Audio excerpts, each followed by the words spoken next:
بسم الله الرحمن الرحيم نون والقلم وما يسطرون ما أنت بنعمة ربك بمجنون وإن لك لأجرا غير ممنون وإنك لعلى خلق عظيم فستبصر ويبصرون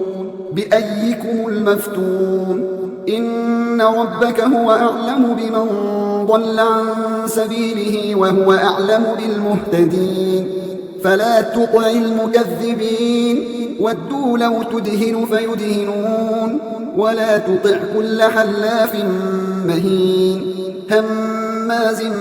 مشاء بنميم مناع للخير معتد أثيم عتل بعد ذلك زنيم أن كان ذا مال وبنين إذا تتلى عليه آياتنا قال أساطير الأولين سنسمه على الخرطوم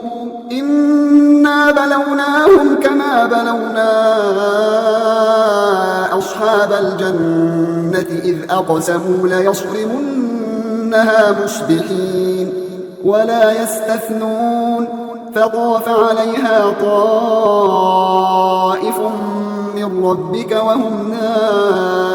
نائمون فأصبحت كالصريم فتنادوا مصبحين أن اغدوا على حرثكم إن كنتم صارمين فانطلقوا وهم يتخافتون ألا يدخلنها اليوم عليكم مسكين وغدوا على حرد قادرين فلما رأوها قالوا إنا لضالون بل نحن محرومون قال أوسطهم ألم أقل لكم لولا تسبحون قالوا سبحان ربنا إنا كنا ظالمين فأقبل بعضهم على بعض يتلاومون قالوا يا ويلنا إنا كنا طاغين عسى ربنا أن يبدلنا خيرا منها إنا إلى ربنا راغبون كذلك العذاب ولعذاب الآخرة أكبر لو كانوا يعلمون إن للمتقين عند ربهم جنات النعيم أفنجعل المسلمين كالمجرمين ما لكم كيف تحكمون أم لكم كتاب فيه تدرسون إن لكم فيه لما تخيرون أم لكم أيمان علينا بالغة إلى يوم القيامة إن لكم لما تحكمون سلهم أيهم بذلك زعيم